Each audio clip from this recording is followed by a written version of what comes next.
todos, eu sou a Thalia e hoje vamos falar sobre o papilomavírus humano, também conhecido por HPV.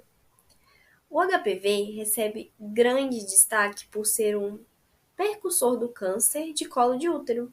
Os estudos desse patógeno mostram que há um aumento significativo nas taxas de infecção e uma grande variabilidade genética, tendo sido identificado mais de 200 tipos virais. Dos subtipos de HPV, alguns são tidos como de alto risco oncogênico, enquanto outros são de baixo risco. A detecção do DNA do vírus é feita por tecnologias de ponta, como o PCR, captura híbrida e flow chip. Acredita-se que mais de 80% das pessoas sexualmente ativas irão contrair algum tipo de HPV em algum momento de sua vida. Na maioria dos casos, essas infecções são temporárias e não apresentam sintomas, sendo eliminadas naturalmente pelo sistema imunológico em um período de 1 a 2 anos. No entanto, a infecção contínua por tipos de HPV de alto risco pode resultar no surgimento de lesões pré-malignas e malignas. A prevalência mundial de HPV em mulheres com citologia cervical normal, sem lesões, é estimada em torno de 11 a 12%. Essa taxa varia significativamente entre diferentes regiões do planeta, sendo mais elevada na África subsaariana, cerca de 24%, e mais baixa na América do Norte, aproximadamente 4,7%. O HPV de alto risco é encontrado em cerca de 10% das mulheres globalmente, com os tipos mais comuns sendo o HPV-16 e o 18, sendo responsáveis por 70% dos casos de câncer de colo de útero. É um número bastante alto.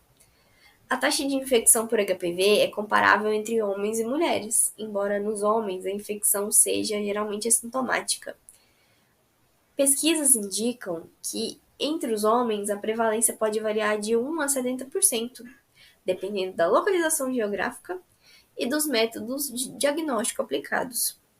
A América Latina tem uma das taxas mais altas de prevalência do HPV em todo o mundo. A prevalência geral de HPV entre mulheres com citologia normal varia entre 16% e 20%. Nos países dessa região, o HPV é o principal fator de risco para o desenvolvimento de câncer cervical, uma das principais causas de mortalidade entre as mulheres. A taxa de infecção por HPV é mais elevada entre jovens adultos, especialmente na faixa etária dos 15 a 25 anos, em razão do início da atividade sexual.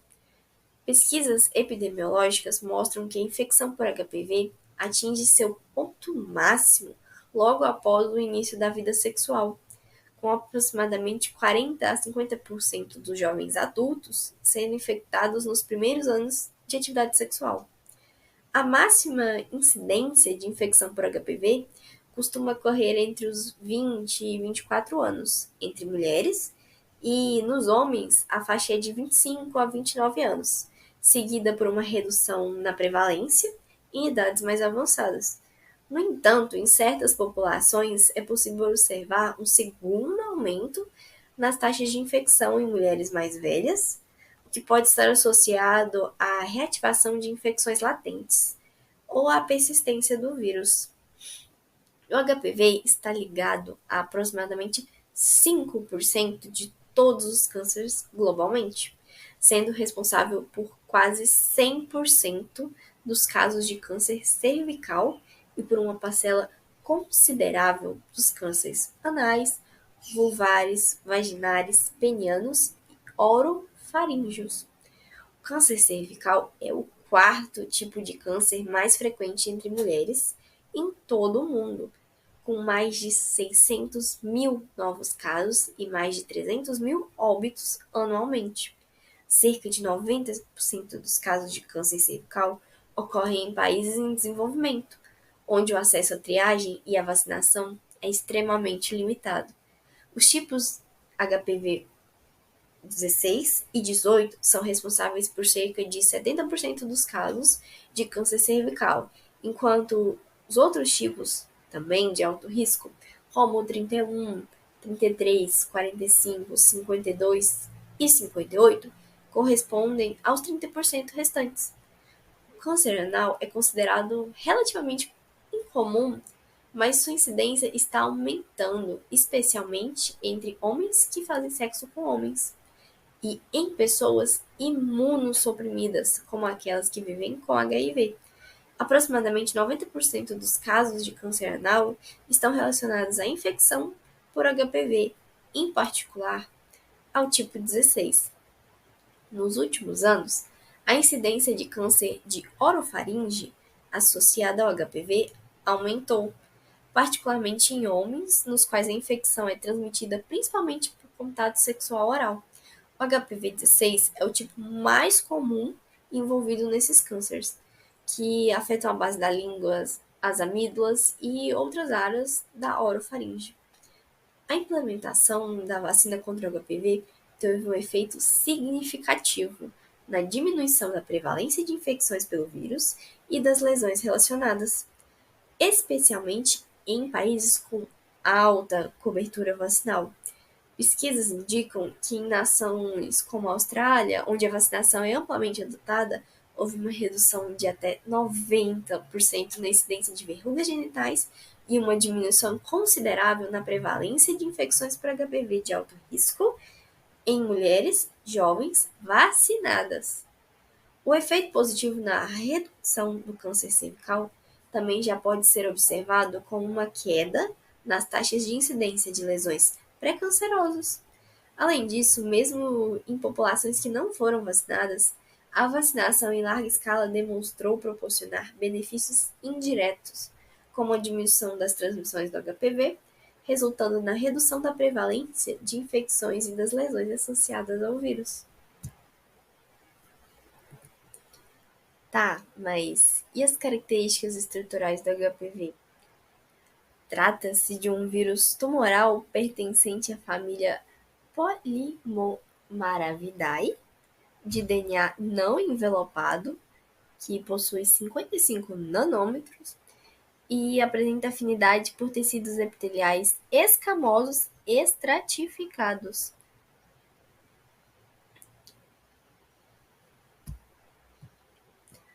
O genoma apresenta 3 regiões importantes: região distal. L apresenta 2 genes, L1 e L2, que estão relacionados a funções estruturais e na entrada do vírus na célula. Região proximal, E, apresenta até 8 genes que são responsáveis pela replicação do vírus, E1 e E2, transcrição do DNA, E2, maturação e liberação das partículas virais, E4, transformação celular, E5, E6 e E7, e imortalização, E6 e E7. Região do controle, LCR, associada a fatores de transcrição nucleares e virais. Ao infectar a célula do colo uterino, o genoma do vírus pode se integrar aos cromossomos humanos, sendo que essa interação é normalmente observada em lesões de alto grau e câncer cervical. Após a incorporação do DNA viral, as proteínas expressas pelos genes E6 e E7 estão relacionadas com a manifestação do câncer, pois elas interagem com fatores relacionados ao ciclo celular. Enquanto E6 inibe a função da P53, que é uma proteína citoplasmática que desempenha papel na resposta celular, incluindo reparo do dano do DNA ou indução da morte celular, atuando como supressor tumoral em condições normais, enquanto E7 inibe a função da RB, que é uma molécula reguladora universal do ciclo de divisão celular. A desregulação do ciclo celular resulta na diminuição da apoptose, gerando replicação exagerada no epitélio de revestimento do colo do útero, característica do câncer de colo de útero. Os subtipos de HPV. As classificações ocorrem de acordo com o potencial oncogênico. HPV de baixo risco. Os subtipos de HPV de baixo risco são aqueles que apresentam um potencial reduzido para causar câncer ou lesões precursorosas do câncer. Esses vírus estão mais frequentes associados a condições benignas, como verrugas genitais. Por exemplo, HPV 6, 11, 40, 42, 43, 54, 61, 70, 72 e 81. Esses tipos são responsáveis pela maioria dos casos de codilomas acuminados, que não estão relacionados ao câncer. O HPV 6 e os 11, em particular, são os subtipos mais comuns e responsáveis por cerca de 90% dos casos de codilomas acuminados, também conhecidos como verrugas genitais. Essas verrugas podem aparecer em áreas como a vulva, ânus, vagina e até na boca e na garganta. Embora sejam desconfortáveis e possam causar preocupação estética, não estão associadas ao desenvolvimento de câncer. Ainda bem. HPV de alto risco. Os subtipos de alto risco têm uma forte associação com o desenvolvimento de câncer, especialmente o câncer do colo do útero. Os principais subtipos incluem HPV 16, 18, 31, 33, 35, 39, 45, 51, 52, 56, 58 e 59. Também o HPV 68.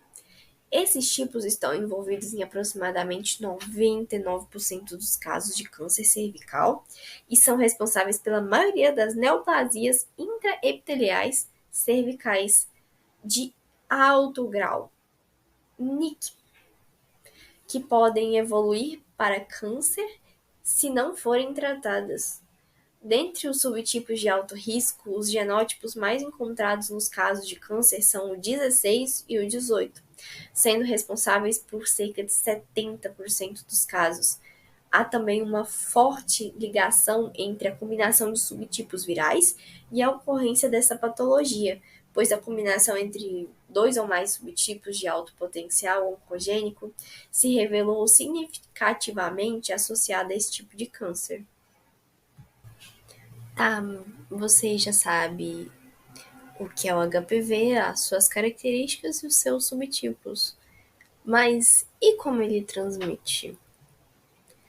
A transmissão do HPV se dá principalmente por contato direto com a pele ou mucosa infectada. A principal forma de transmissão ocorre por relações sexuais e o contágio pode ocorrer mesmo sem penetração, pois um mero contato entre as áreas genitais ou entre a pele e mucosas infectadas pode resultar na transmissão do vírus. O contato de pele com pele, como o contato com verrugas genitais, também é uma forma de contágio, mesmo sem a presença de lesões visíveis. O risco de transmissão é maior em casos de lesões visíveis, como as verrugas, em comparação a lesões subclínicas.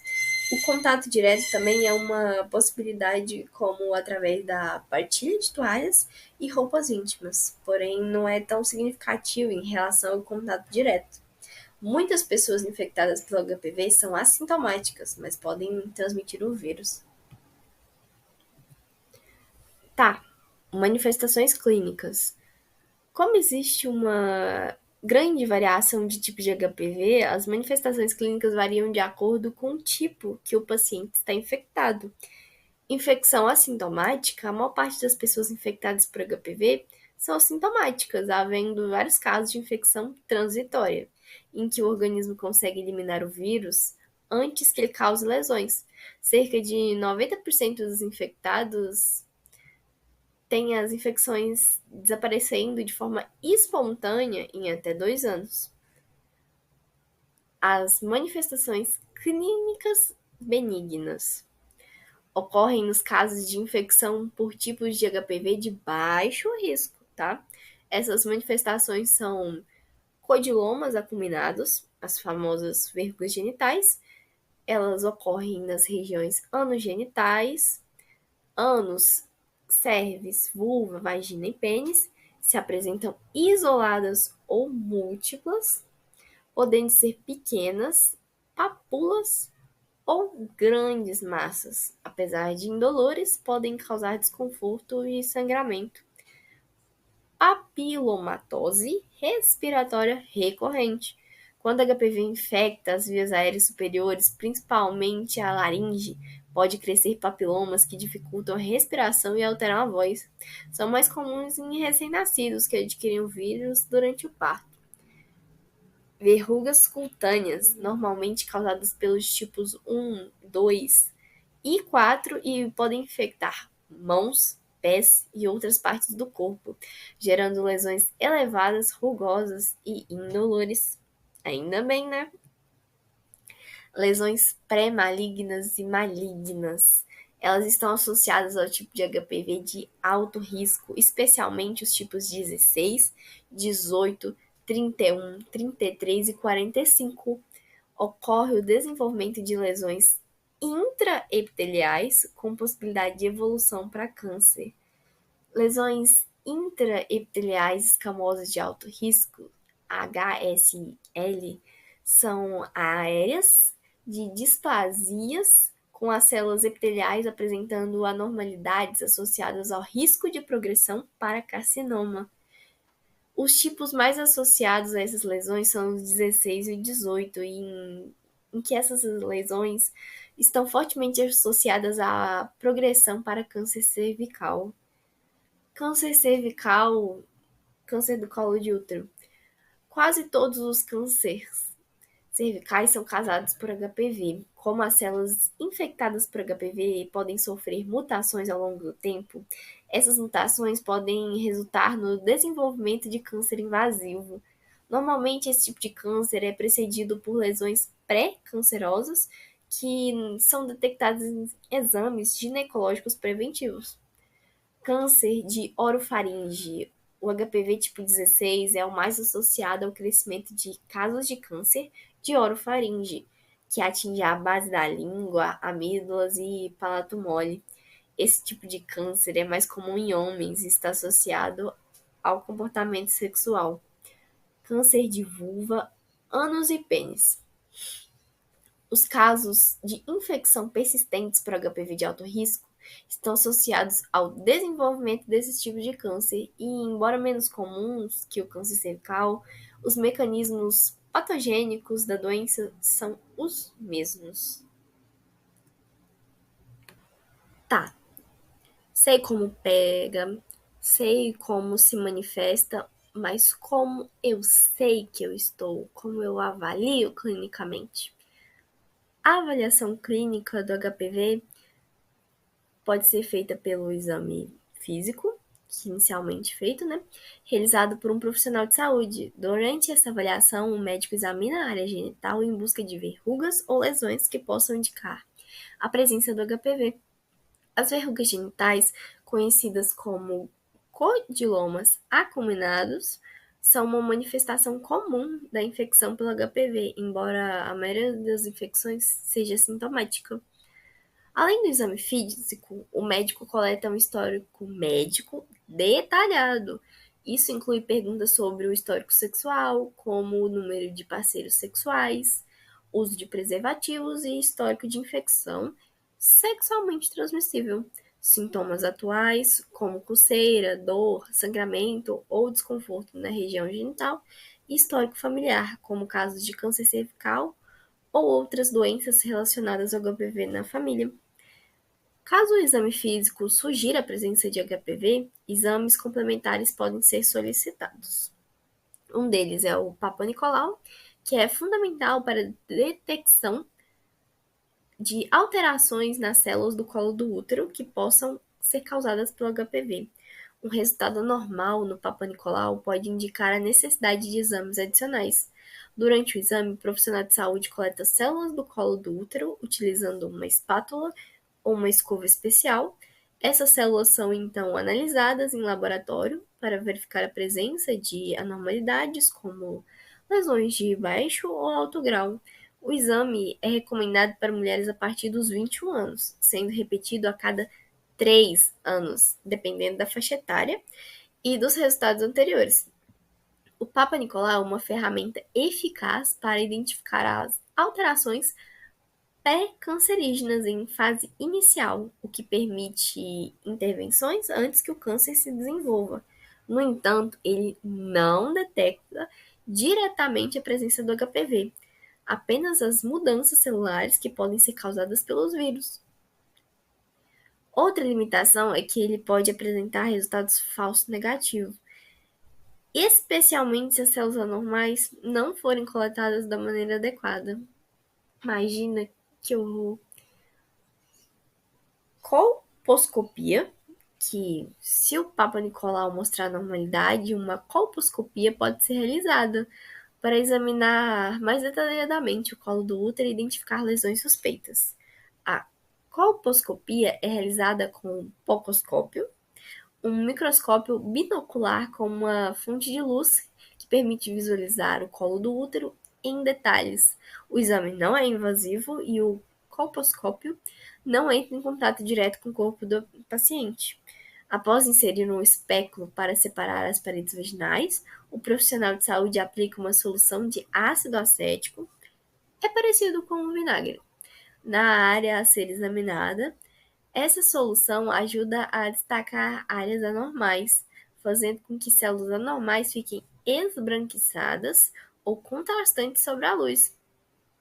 Durante o exame, o profissional observa e identifica áreas suspeitas, como regiões esbranquiçadas, com vasos sanguíneos anormais ou outras características típicas de lesões pré-cancerígenas. Se áreas anormais forem detectadas, elas são mapeadas para um exame mais detalhado e possível biópsia. Se a colposcopia identificar áreas suspeitas, o próximo passo é a realização de uma biópsia, que envolve a remoção de uma pequena amostra de tecido para análise laboratorial. A biópsia é essencial para confirmar a natureza das células alteradas, determinar a extensão das alterações e guiar as próximas etapas do tratamento. Existem diferentes tipos de biópsia, incluindo a biópsia em punte, a curetagem endocervical e a biópsia em cone, que são selecionadas conforme a localização e a extensão da lesão. Biópsia em punte, uma pequena amostra é retirada com um instrumento similar a uma pinça. Curetagem endocervical, utilizada para retirar células do canal endocervical. E a biópsia em cone, um pequeno cone de tecido é removido para exame. Essa técnica é utilizada para lesões maiores ou suspeitas de câncer mais invasivo. Exames de biologia molecular. Os testes moleculares, como a PCR, são utilizados para identificar o DNA do HPV nas amostras coletadas. Esses testes são altamente sensíveis e podem detectar tipos específicos de HPV que estão associados ao câncer, como os tipos 16 e 18. A captura híbrida também é uma técnica utilizada para detectar subtipos de alto risco do vírus.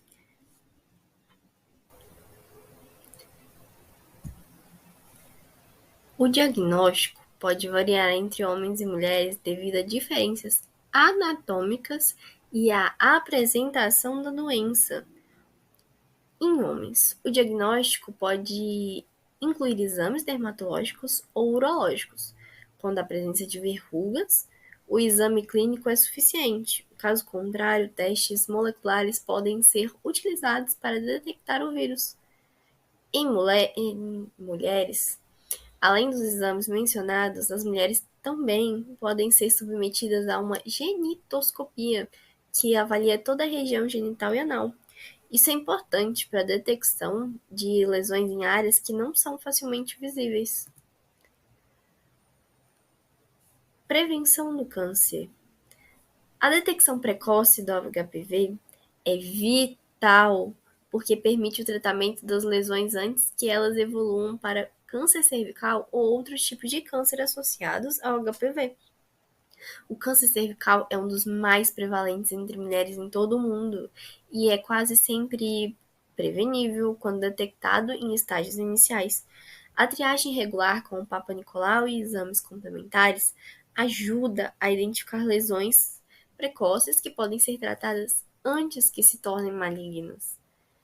Quando o HPV é detectado precocemente, as opções de tratamento são mais eficazes. O tratamento das lesões precoces pode incluir procedimentos como excisão cirúrgica ou terapia com laser, que tem altas taxas de sucesso na prevenção da progressão para o câncer. Além disso, a detecção precoce permite o acompanhamento mais rigoroso dos pacientes, minimizando riscos futuros.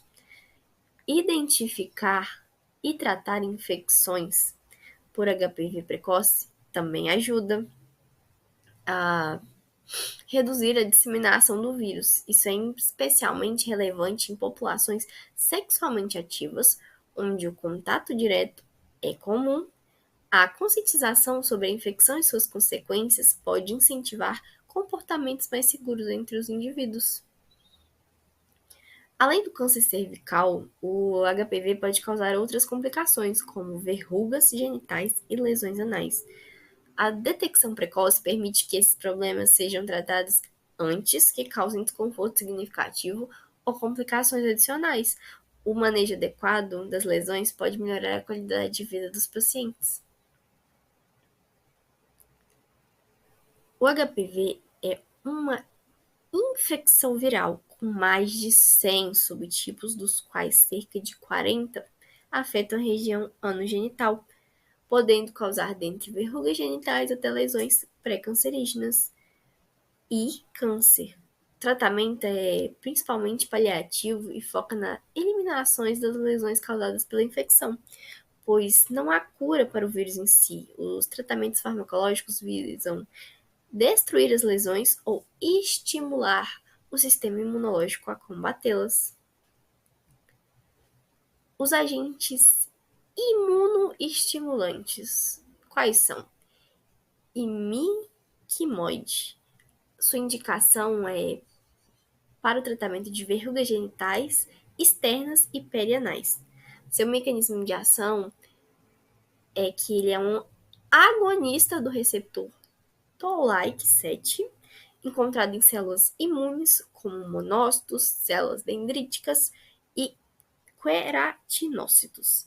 Ao se ligar a esses receptores, ele induz uma cascata de sinalização intracelular que resulta na liberação de citocinas, especialmente o interferon alfa, bem como TNF-A e IL-12. O interferon alfa tem propriedades antivirais e imunomoduladoras, enquanto o TNF-alfa e IL-12 ajudam a orquestrar uma resposta inflamatória robusta e a atividade de linfócitos T, citotóxicos que atacam as células infectadas. Os efeitos adversos relevantes mais comuns incluem reações locais intensas, como eritema, edema, descamação e ulceração, devido à resposta inflamatória exacerbada no local de aplicação. Pode haver dor e sensação de queimação. Além disso, alguns pacientes podem apresentar efeitos sistêmicos, como febre, mialgia, fadiga e sintomas similares aos da gripe. Em casos raros, reações adversas severas, como dermatite severa ou reações alérgicas, podem ocorrer. Os agentes imunoestimulantes. Bora lá? Imiquimod. Sua indicação é para o tratamento de verrugas genitais externas e perianais. O seu mecanismo de ação consiste que ele é um agonista do receptor Toll-like 7, encontrado em células imunes como monócitos, células dendríticas e queratinócitos. Ao se ligar a esses receptores, ele induz uma cascata de sinalização intracelular que resulta na liberação de citocinas, especialmente o interferon alfa, bem como o TNF-alfa e IL-12.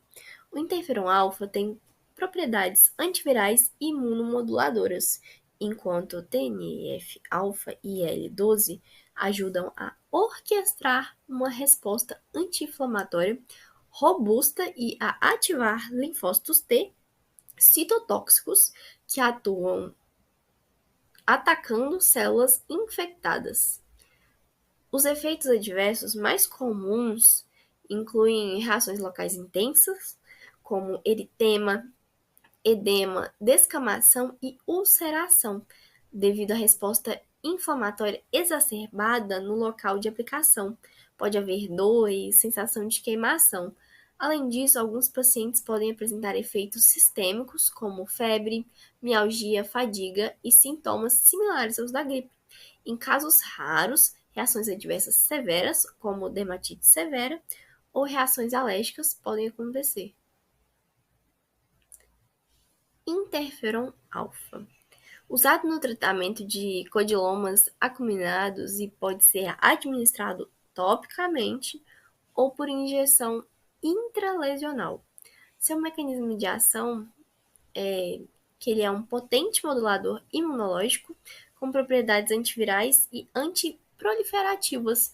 Atua ao aumentar a expressão de MHC classe 1 nas células infectadas, promovendo a identificação e destruição dessas células pelos linfócitos T. Ele também induz a síntese de enzimas antivirais, como a proteína quinase R, que degrada RN viral e inibe a replicação viral. Além disso, pode desencadear a apoptose das células infectadas. Os efeitos adversos são mais pronunciados devido à sua natureza sistêmica. A administração intralesional pode causar dor no local da aplicação e necrose tecidual. Sistêmica, ela está associada a sintomas gripais intensos, febre, calafrios, mialgia, fadiga, depressão e perda de peso. Podem ocorrer alterações hematológicas como neutropenia e trombocitopenia, além da elevação das transaminases hepáticas e, em casos raros, hepatite autoimune. Agora vamos falar dos agentes quimioterápicos tópicos. Podofilotoxina, indicada para verrugas genitais externas e perianais. É um antibiótico que atua ao inibir a polimerização de microtúbulos e bloquear a formação do fuso mitótico, o que leva à parada do ciclo celular na fase de metáfase, causando morte celular programada, também conhecido como apoptose. Além disso, possui ação citotóxica direta, provocando necrose nas células da lesão verrugosa.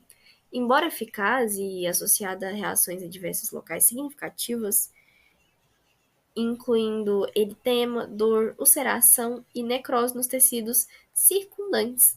Caso o produto entre em contato com pele sadia, a exposição a altas doses pode levar a efeitos sistêmicos como náuseas, vômitos, febre e confusão mental, especialmente se usado em áreas extensas.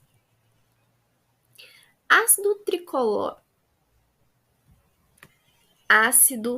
tricloroacético e ácido bicloroacético, utilizados para tratamento de verrugas genitais, são aplicados por um profissional de saúde devido ao risco de queimaduras químicas.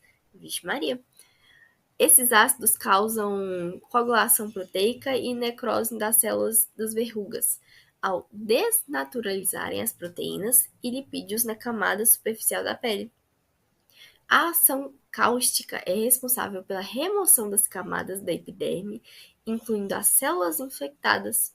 O ATA, em concentrações de 80 a 90%, é particularmente eficaz em lesões exofíticas. Os efeitos adversos incluem dor, queimação intensa durante a aplicação, que pode durar horas, ulcerações, irritação local e severa em caso de uso inadequado, queimaduras químicas profundas, o que justifica o seu uso exclusivo por profissionais capacitados. terapia citotóxica e agentes destrutivos. Bleomicina, usada ocasionalmente para verrugas genitais, especificamente em lesões mais resistentes. É um antibiótico citotóxico que causa quebra nas fitas de DNA, interferindo na replicação celular e promovendo a apoptose. Ela é administrada diretamente na lesão, onde causa necrose das células infectadas, sendo eficaz em verrugas refratárias. Além da dor intensa no local de aplicação, a bleomicina pode causar necrose tecidual local extensa e reação inflamatória severa em uso sistêmico. Está associada à toxicidade pulmonar, fibrose pulmonar, cutânea, hiperpigmentação e mucosa, o que limita seu uso. Agentes antivirais sistêmicos. Cidofovir. Geralmente é utilizado em casos de verrugas refratárias, aplicado por meio de solução tópica ou intralesional. É um análogo nucleotídico que interfere na síntese do DNA viral. Após ser convertido em seu metabólito ativo, o cidofovir inibe a DNA polimerase viral, bloqueando a replicação viral e a proliferação das células infectadas. A administração tópica pode provocar ulcerações dolorosas. Em caso de administração sistêmica, é conhecida por ser altamente nefrotóxico, pode causar insuficiência renal e alterações na função hepática. É essencial monitorar a função renal dos pacientes durante o tratamento. Já falamos de tanta coisa, que tal a gente falar do prognóstico agora?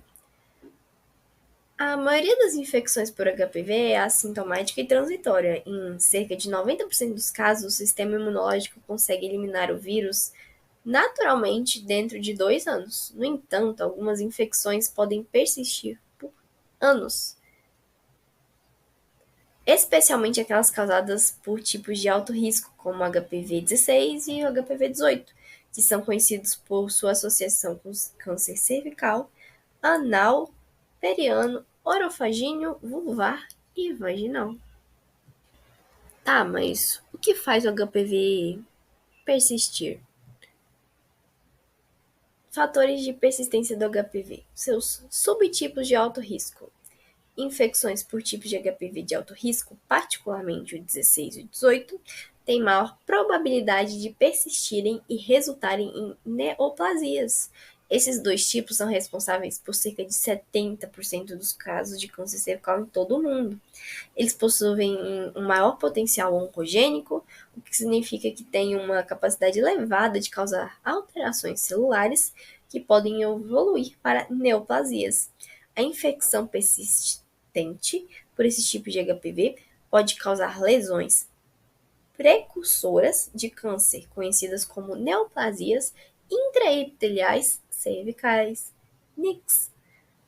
O HPV-16 e o HPV-18 possuem proteínas virais, como E6 e E7, que interagem diretamente com proteínas reguladoras do ciclo humano, como P53 e PRB.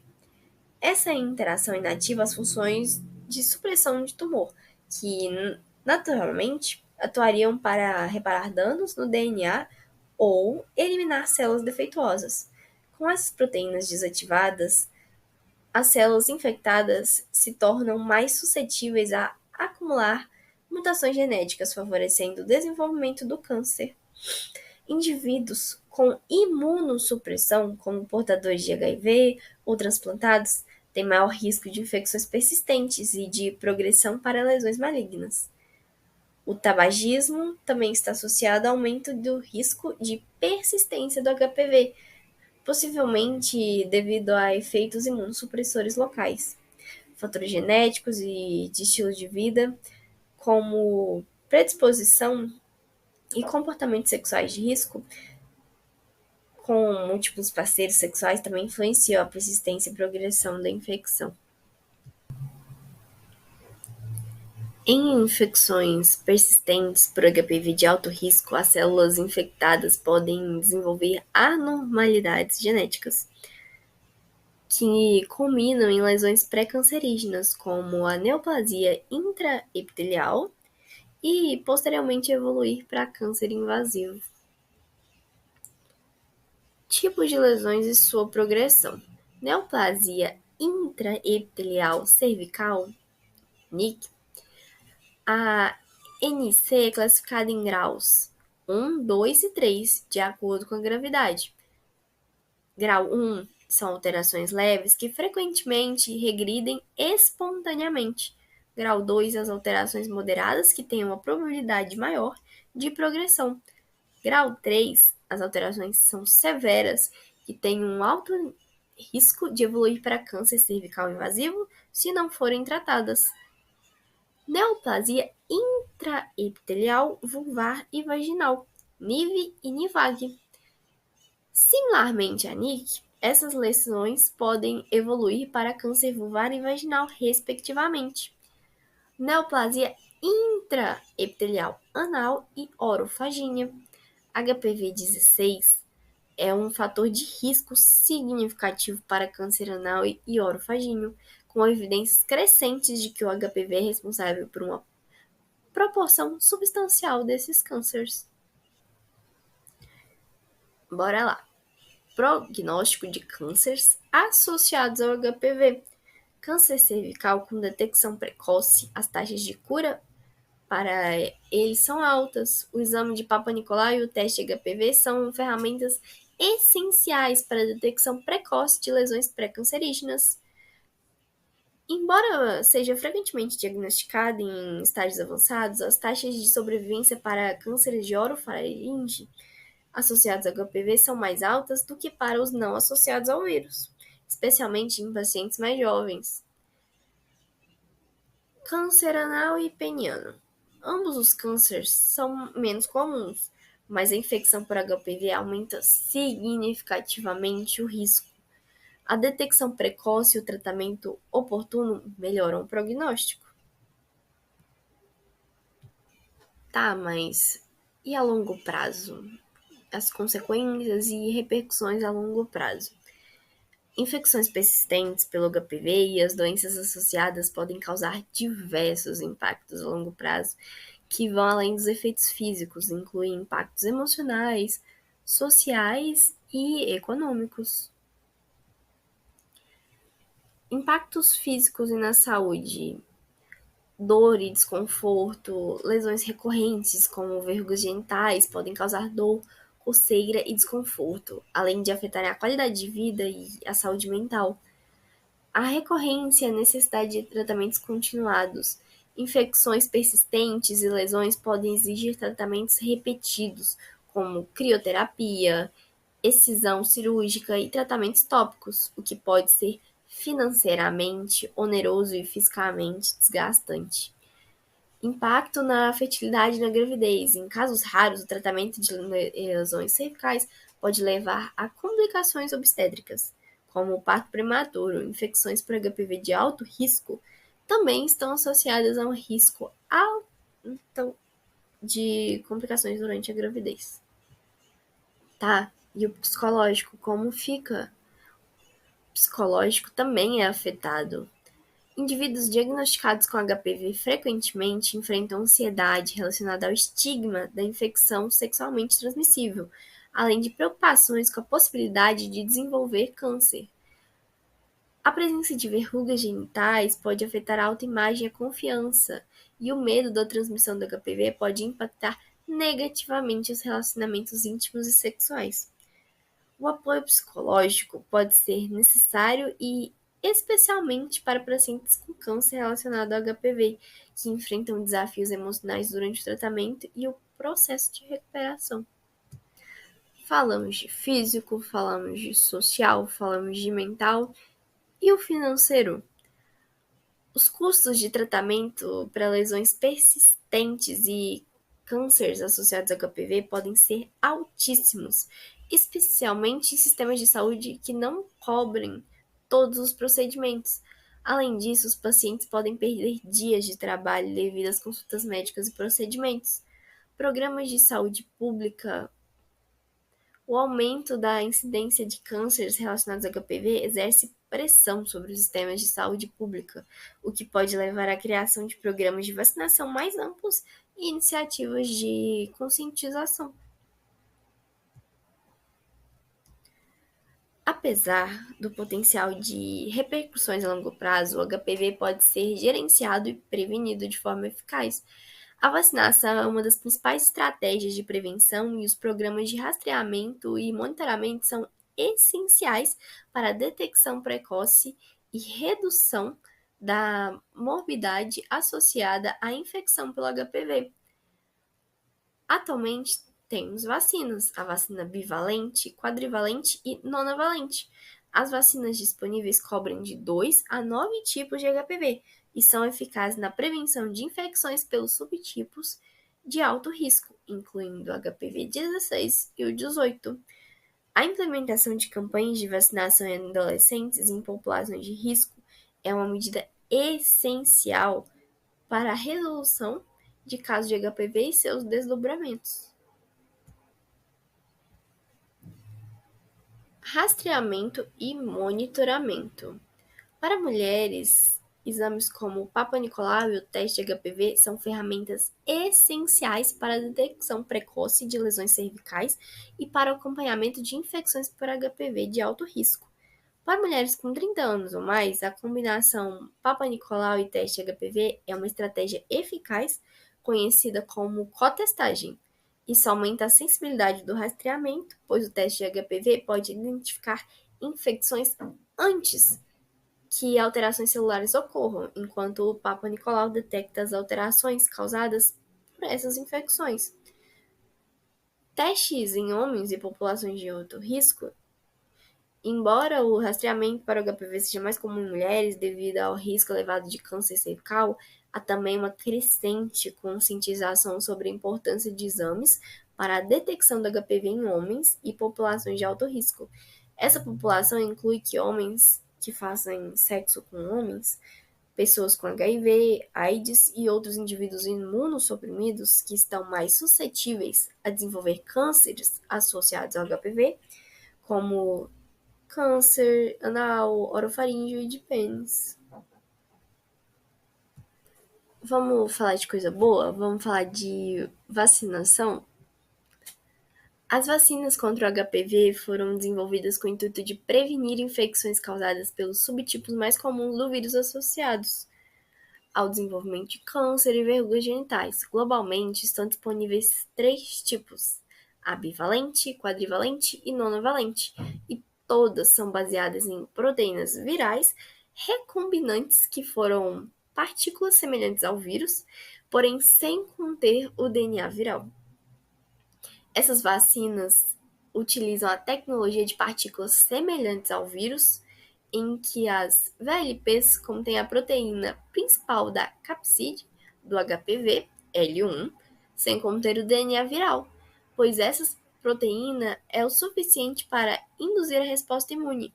Com a vacina, o sistema imune é estimulado a produzir anticorpos contra os tipos específicos de HPV da vacina fornecida. Estudos mostram que a resposta imunológica induzida pela vacina tem duração de no mínimo 10 anos. Os tipos de vacina que a gente tem. Vacina bivalente protege contra HPV dos tipos 16 e 18, que são os mais relacionados aos casos de câncer de colo de útero. Oferece também proteção cruzada contra os outros tipos oncogênicos de HPV, mas não fornece proteção contra os tipos causadores de verrugas genitais. A vacina bivalente não é fornecida gratuitamente pelo SUS, estando disponível apenas no setor privado. A vacina quadrivalente protege contra 4 tipos de HPV: o 6, o 11, o 16 e o 18.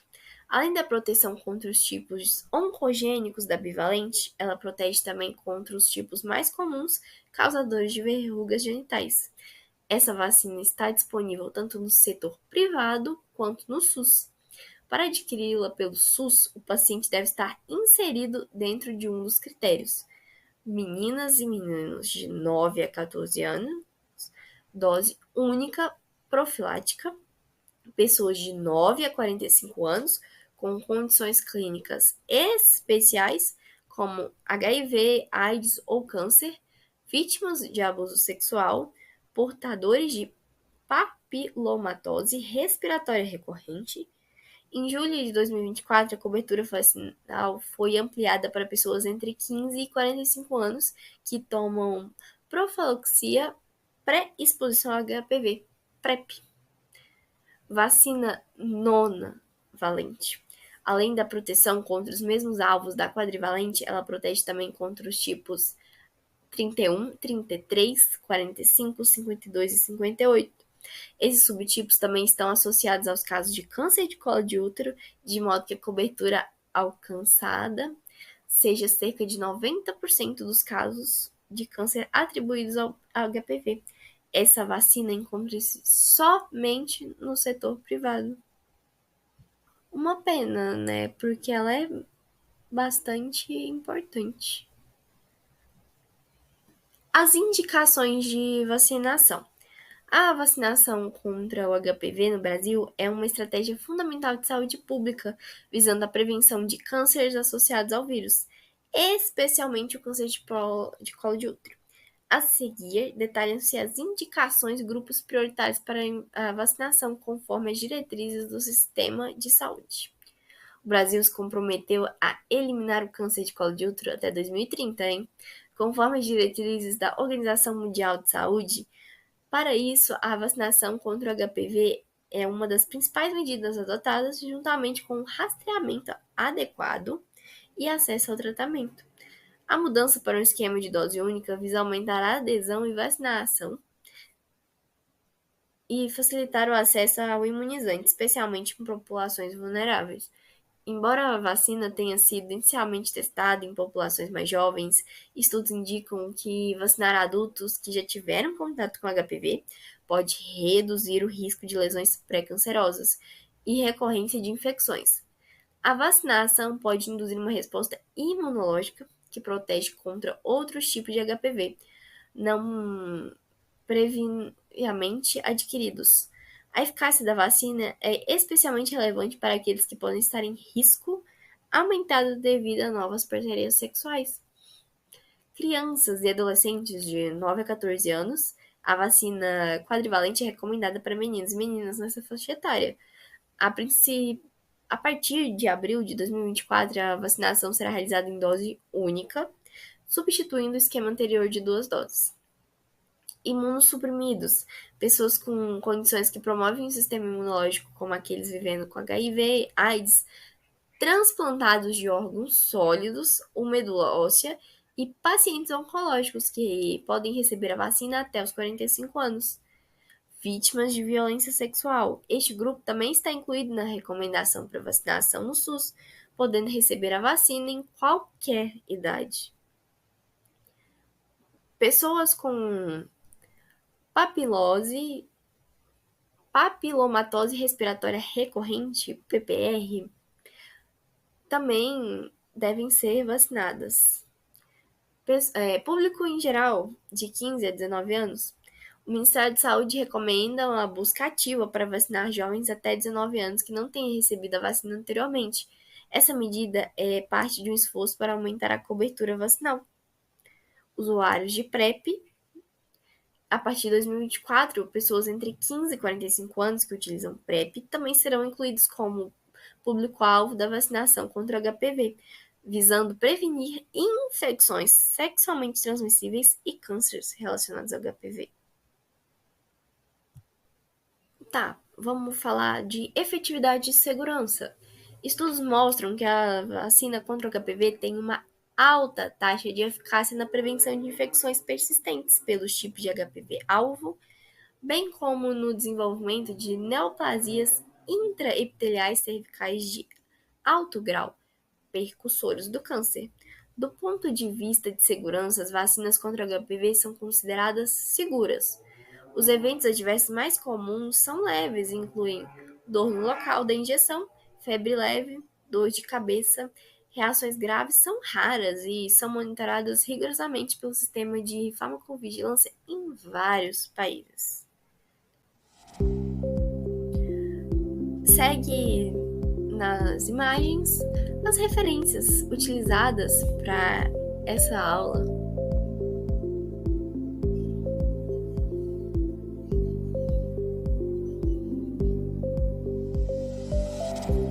Muitíssimo obrigada pela atenção.